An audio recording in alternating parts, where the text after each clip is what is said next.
What's this? A shockingly cohesive edition of Thunder? What is the world coming to? Well, one thing is clear, Russo did not book this show. I'm John Retlin with a retro view of WCW Thunder from August 16, 2000. We're about a month away from Fall Brawl, which, as I recall, wasn't a terrible show, but still had the problem of Russo booking it. I can't say this was a good or great or even decent show, or maybe even okay, but it at least had a little bit of cohesion with some of the stories, and you could tell the talents were trying. That being said, it was Thunder, and Thunder hadn't really meant much of anything since it started, and especially by 2000. It was barely even a B show, it was more of a D grade show. That being said, well, at least they tried to tie things from the beginning to the end. It's in Kamloops, BC, which I've never been to. Is it Kamloops or Kamloops? Let me know in the comments. So we get Kevin Nash and Rick Snyder talking backstage. Nash is apparently back to being the booker and says, "Hey Rick, you beat me, you can get my #1 contendership spot." Okay. Miller is outside with Team Canada and a bunch of limousines. Well, about 3, which I guess would qualify as a bunch, and says, "Hey, you're going to face MIA tonight."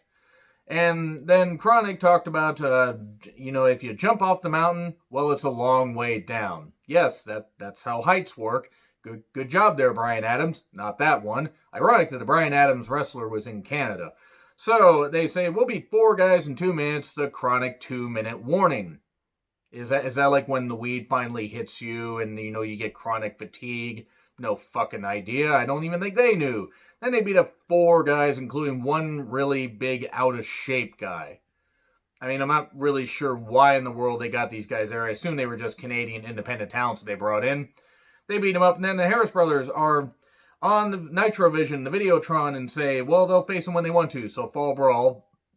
And then they ride their motorcycles away. Didn't look like beautiful scenery, though, the mountains and everything, so at least looked like it was a good location. And Okerlund and Madden prepare for their match at Kamloop Street Fight, because that's the match of the millennium. That's actually what they labeled it as. Gene Okerlund having to carry that fat slug of a tub of goo, that piece of shit Mark Madden. I don't care if people want to call me out for, talking about his physique or whatever. That man continued to rail against so many people, be sexist towards women, constantly a piece of shit on commentary, ruining so many things. So Madden deserves to be endlessly mocked, honestly. So, yeah, Mike Sanders is talking to the Filthy Animals. Disco's like, no, he's cool, but hey, you guys don't want him, I'll take him away. Then Vampiro is swinging an axe in a bathroom while Muda does some Japanese chanting. By the way, we've only had 1 match, and you can barely even call it a match. So the first official match doesn't even happen yet, because David Flair's out there with Miss Hancock. He tries to propose, and then MIA lays him out because David Flair put his hands on Major Guns on Nitro. And then Miss Hancock just steals the ring from him, and she's all happy and everything. Oh, and she's pregnant. The storyline's still going, and unfortunately it's just going to get worse. And then Crowbar and Daphne are backstage. Daphne has a secret admirer. Crowbar doesn't know who it is, but he can't tell her that he loves her, even though it's pretty obvious they were going to end up together at some point. Jindrak and O'Hare versus Ray and Hoovy. And Conan's on commentary. Also Tigress. Why was Tigress ever allowed to speak on camera? She was fucking terrible. And Conan, while a pretty good talker, was extremely annoying on commentary. And it's weird because Conan actually has some really good charisma, but the Filthy Animals was a fucking shit stable. So then Sanders screws over the Filthy Animals by using mace. Then the Perfect Event comes out here. And then Reno comes out and attacks. So basically we're getting the beginnings of the Natural Born Thrillers. I believe that's what they were called. They formed sometime in September, October. Because it was weird. It was like a stable where they're like, now we're going to do the New Blood thing. Months after this storyline should have gotten off the ground. Now, after the storyline's dead, we're going to get this group together. Unfortunately, Mike Sanders was leading them, and that really wasn't going to work. So then Okerlund, he asks Smiley for some advice. Hey, you're the hardcore champion. Smiley says, I don't want to be the hardcore champion. But Okerlund can't do anything about that. Then Okerlund teases doing a Frankensteiner. I would have paid good goddamn money to watch Okerlund do that. And I love Mean Gene. But he should have not been even talking about attempting to do that. His knees would have turned to dust. So then the Demon versus the Great Muda. You could have heard a pin drop there in this goddamn match. The Demon, who was not bad in the ring, but was basic. Great Muda. What a weird return he had in WCW. Eventually, Vampiro got there. We get a kendo stick shot. Referee does see it, but doesn't see it, and doesn't call for the DQ. And then miss to the face, moonsault 1, 2, 3. And then Vampiro says he wants Sting at Fall Brawl because that feud needed to continue. And then Madden Promo about his match with Mean Gene, talking about fights as if he's ever been in a fight where he hasn't run away like the coward he is.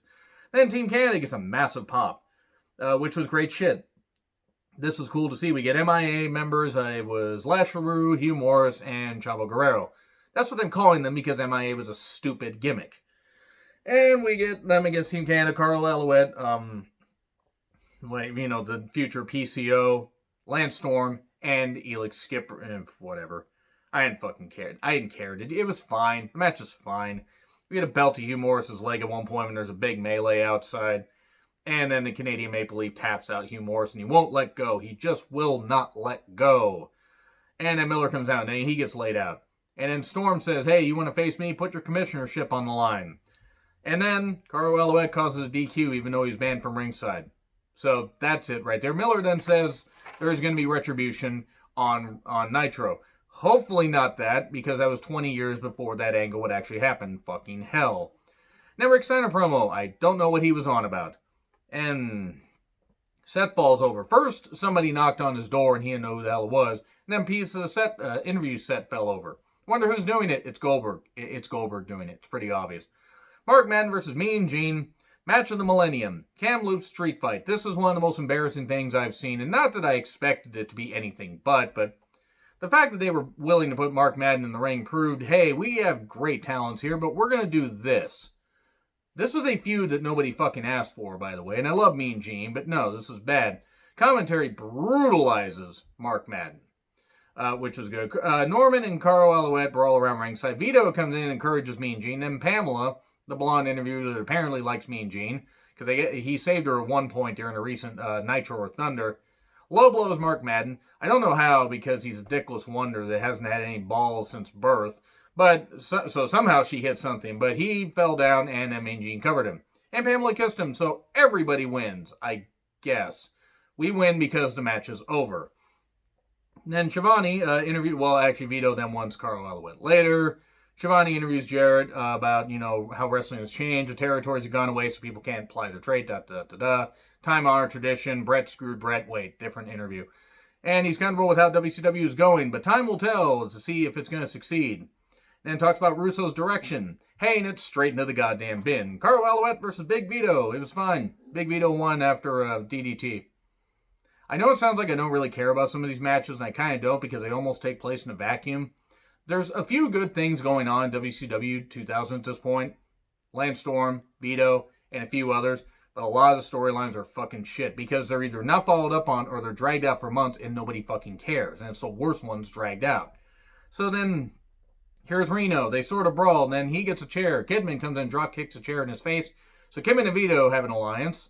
And then Sanders, Perfect Event, Jindrak and O'Hare, Ray and Hoovy, Conan Disco, Team Canada, awesome. They all run in. It's a big old melee. We're apparently going to get, a 7-on-7 match with so many men, Human Centipede together, and we get a stare down during the commercial break that we get to see. Goldberg then lays out Rick Steiner while he's on the phone with Scott.